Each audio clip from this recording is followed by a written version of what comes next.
Hello guys, শুভ দুপুর। আজকে তো শনিবার, নিরামিষ। আজ যে আমাদের নিরামিষ রান্না কি করেছি দেখো আজকে। প্রথমেই হয়ে গেল গরম গরম ভাত,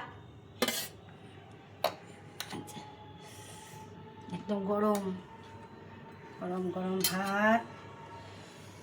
এই যে আমাদের প্রতিদিনের স্পেশাল মেনু, এটা কি বলো তো? নিম ছেচকি। সবাই খাবে এই সময় নিম ছেচকি খাওয়া খুব ভালো, সুগার হবে না, রক্ত পরিষ্কার হবে। এমনিতে খেতে ভালো লাগে না, নিম পাতা নিম ছেচকি করলে ভালো লাগে। হয়ে গেল। এরপরে দেখো কি আছে, পাঁপড় ভাজা। যেহেতু আজকে শনিবার, তারপরে একটা কি বলো তো, আজকে আমার মাসি এসেছে, সেজো মাসি। এরপরে আর কি হয়েছে দেখো এবার রান্না। এটা হচ্ছে তোমার আলু পোস্ত, লাল লাল ঝাল ঝাল আলু পোস্ত। নিরামিষ রান্না করলে একটু আলু পোস্ত না করলে বেশ ভালো লাগে না, কি বলো?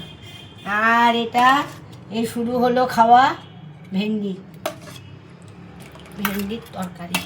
একটু ঝোল ঝোল করে করেছি, তাহলে আর ডাল করলাম না।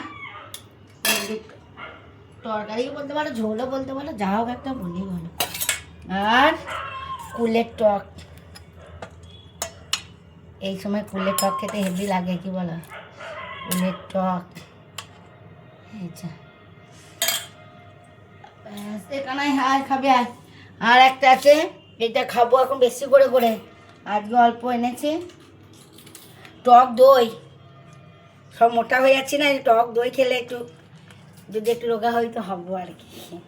সেই জন্য টক দই এনেছি, আজকে অল্প করে খাবো, যদি ভালো লাগে তাহলে এবার বেশি বেশি করে খাবো।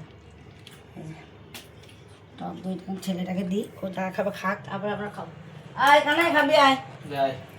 এরপরে আমার একজনকে ভাতটা বাড়ির ছেলেগুলোকে খেতে দিই। হ্যাঁ, তোমরা সবাই খেয়ে নাও, বাই।